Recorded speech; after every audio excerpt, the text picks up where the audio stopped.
معزز سامعین گرامی قدر، مختلف خطباء انشاءاللہ آپ کے سامنے نبی کریم صلی اللہ علیہ وسلم کے مقام و مرتبے کا تذکرہ کریں گے۔ میں آج آپ کے سامنے کچھ مختلف گفتگو کرنا چاہتا ہوں، اور میں چاہتا ہوں یہ جو بھائی باہر ہیں یہ بھی اندر تشریف لے آئیں اور بھائیوں کو جگہ دیں، سمٹ جائیے، موسم بھی کچھ بہتر ہے۔ یہ جو بھائی باہر کھڑے ہیں سامنے آ جائیں۔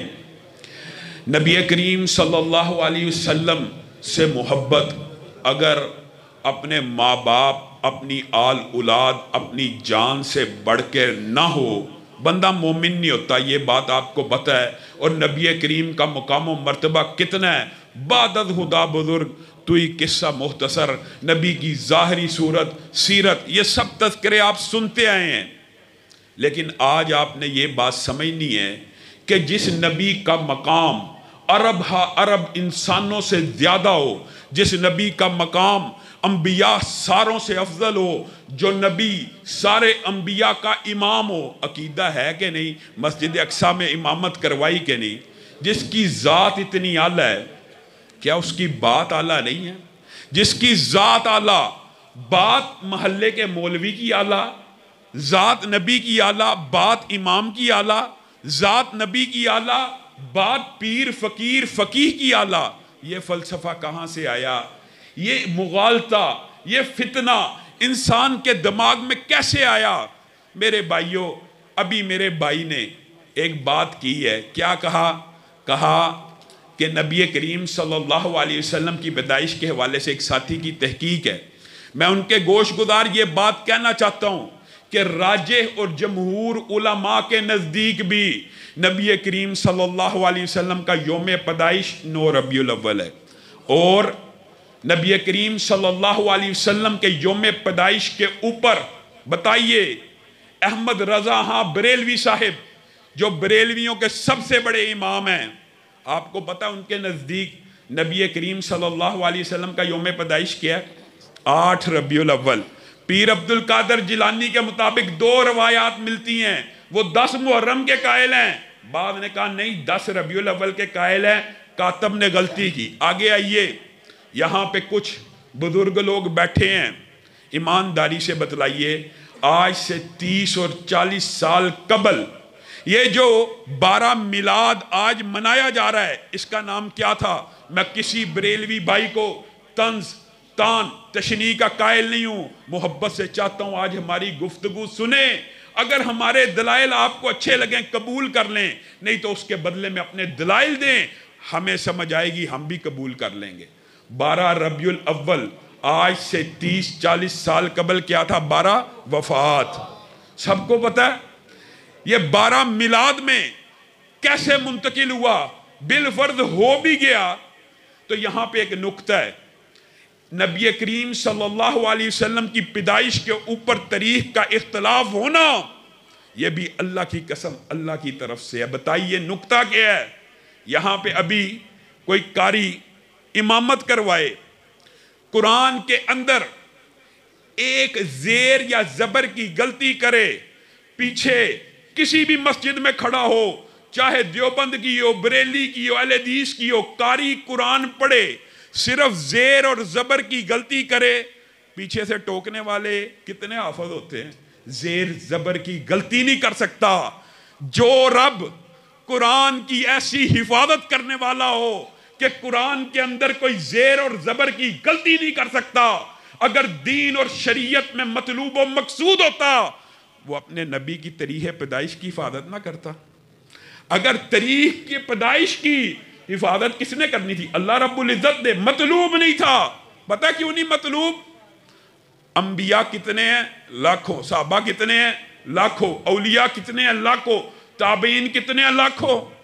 ایمانداری سے بتلائیے سب سے زیادہ حق بالفرض آپ کا فلسفہ مان لیا جائے، اور ہے بھی غلط، کہ برتھ ڈے منانی چاہیے، یہ بھی بات یاد رکھیں، یوم پیدائش پہ خوشی کا منانا۔ آج کسی کے گھر بچہ پیدا ہوا، اس دن وہ خوش ہو رہا ہے، نیچرل اور فطری بات ہے۔ اس بات کو 1 سال گزر جائے، اسی تاریخ پہ خوش ہونا، اس میں اور اس میں بھی فرق ہے۔ یہ سالگرہ ہے، یہ برتھ ڈے ہے، یہ تہوار کہاں سے آیا، اس حوالے سے آپ کے سامنے بات رکھوں گا، لیکن مجھے ایک بات بتلائیے کہ نبی کریم صلی اللہ علیہ وسلم کی تاریخ پیدائش کے اوپر اتنا جو اختلاف ہے، اتنا اختلاف ہے، اتنا وافر اختلاف، اللہ رب العزت کو نہیں تھا پتا کہ نبی کریم صلی اللہ علیہ وسلم دین کامل، اکمل، مکمل، مجھے ایمانداری سے بتلائیے کیا نبی کریم نے دین پورا پہنچایا کہ نہیں پہنچایا؟ اگر پہنچایا ہے تو یہ بات بتلائیے کیا نبی کریم صلی اللہ علیہ وسلم نے عید میلاد النبی کا بتلایا؟ اگر نبی کریم کی یہ ذمہ داری اللہ نے لگائی ہے کہ دین پورا پہنچا کے آنا ہے، اور نبی کریم نے صحابہ کو گواہ بنایا کہ کیا میں نے دین پورا پہنچایا؟ صحابہ نے کہا آپ نے پہنچا دیا۔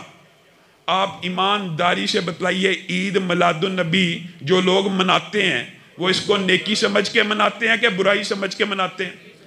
نیکی سمجھ کے مناتے ہیں، اور اس نیکی کا نبی کریم صلی اللہ علیہ وسلم کو علم ہے کہ نہیں؟ اگر یہ نیکی ہے تو آپ نے دلائل اپنے بریلوی بھائیوں کو یہ سمجھانا ہے، اگر یہ نیکی ہے اس کا علم نبی کریم کو تھا کہ نہیں؟ اگر وہ کہیں گے تھا نہیں تو بات ختم، اگر علم تھا تو پھر نبی کریم نے یہ علم امت تک پہنچایا کہ نہیں؟ اگر وہ کہیں علم تھا پہنچایا نہیں، معاذ اللہ، نبی کریم صلی اللہ علیہ وسلم نے بات پہنچانے کے اندر خیانت کی ہے۔ میرے بھائیوں، دکھ اور افسوس کی بات پتہ کیا؟ دکھ اور افسوس کی بات یہ ہے کہ ہم بات کرتے ہیں، تانے بھی ہمیں ملتے ہیں، گستاخی کے فتوے بھی ہم پہ لگتے ہیں۔ ہم کہتے ہیں آپ اپنے سگے باپ کا نام اپنے سگے باپ کی جوتی کے اوپر لکھ سکتے ہیں؟ نہیں لکھ سکتے۔ اللہ کی قسم دکھ ہوتا ہے، گستاخ ہم ہیں، فتوے ہمارے اوپر۔ میں کہتا ہوں یہ نعلین مبارک نبی کریم کے ساتھ جو منصوبہ صحیح سند سے ثابت نہیں، بالفرض مان لیا جائے یہ صحیح سند سے ثابت ہوں، یہ نبی ہی کے نعلین کا عکس ہو، مان لیجئے نبی ہی کے نعلین کا عکس ہے، اس عکس کے اوپر آپ کا ضمیر کیسے گوارا کرتا ہے کہ نام محمد کو لکھ دیا جائے؟ نعلین کے اوپر ایمانداری سے بتلاؤ، تمہارے باپ کی، کسی عالم دین کی، کسی ولی اللہ کی جوتی ہو، اس کے اوپر اس عالم دین کا یا باپ کا نام لکھ سکتے ہو؟ پھر اس سے استقبال کے لیے ان جوتیوں کو لہرا سکتے ہو؟ اگر وہ ایئرپورٹ میں حج کر کے آئے، باپ کی جوتیاں جا کے لہراؤ، باپ تمہیں جوتے مارے گا، کہے گا یہ کیا بات کر دی؟ آپ اس کو عقیدت اور احترام کا نام دیتے ہیں۔ اللہ کی قسم یہ عقیدت نہیں ہے، یہ احترام نہیں ہے۔ عقیدت اور احترام وہ ہے جو بات نبی کریم سے ثابت ہو جائے۔ اگر نبی کریم سے کوئی بات ثابت ہے وہی ہمارے دین کا حصہ ہے۔ آگے آئیے، آپ کیا کرتے ہیں؟ آپ کیک کے اوپر جھوٹ نہیں بول رہا، جائیے سوشل میڈیا اٹھائیے، نبی کریم صلی اللہ علیہ وسلم کی برتھ ڈے، اور دکھ کی بات ہے، اللہ کی قسم دکھ کی بات ہے، یہ تہوار یونانیوں سے آیا، مصریوں میں گیا۔ عیسائی پہلا مذہب تھا، پہلا مذہب جس نے اپنے نبی کی سالگرہ کو، سالگرہ یوم پیدائش اور سالگرہ میں فرق ہے، سالگرہ کو مذہبی تہوار بنا کر کیا کہا؟ کرسمس ہے، ہم اپنے نبی کی سالگرہ کو سیلیبریٹ کریں گے، کیک کو کاٹیں گے۔ مسلمان ان کے پیچھے چلتے چلتے اس حد تک آگے۔ اب بتائیے گستاخ پھر بھی ہم ہیں۔ اور میرے بریلوی بھائیوں، اپنے ضمیروں سے پوچھو، اپنے سینوں کو کشادہ کرو، اپنے دماغوں سے سوچو آپ کیا کر رہے ہو؟ کیک کے اوپر نام محمد لکھ دیا۔ جھوٹ بولنا عیب ہے، میں سمجھتا ہوں جھوٹ کے اوپر اللہ کی لعنت ہے۔ اللہ کی قسم سوشل میڈیا کے اوپر ویڈیو موجود ہے، نام محمد کیک کے اوپر لکھا ہوا ہے، پھر اس نام کے اوپر چھری کو چلا دیا، پھر اس نام کے اوپر چھری کو چلا دیا۔ ہم مقدس اوراق کو پانی میں پھینکیں، مٹی میں دبانے کی کوشش کریں، ہمارے پہ پرچہ ہو جاتا ہے، اور آپ نام محمد اپنے ہاتھ سے لکھ کر اس کے اوپر چھری کو چلا دیں،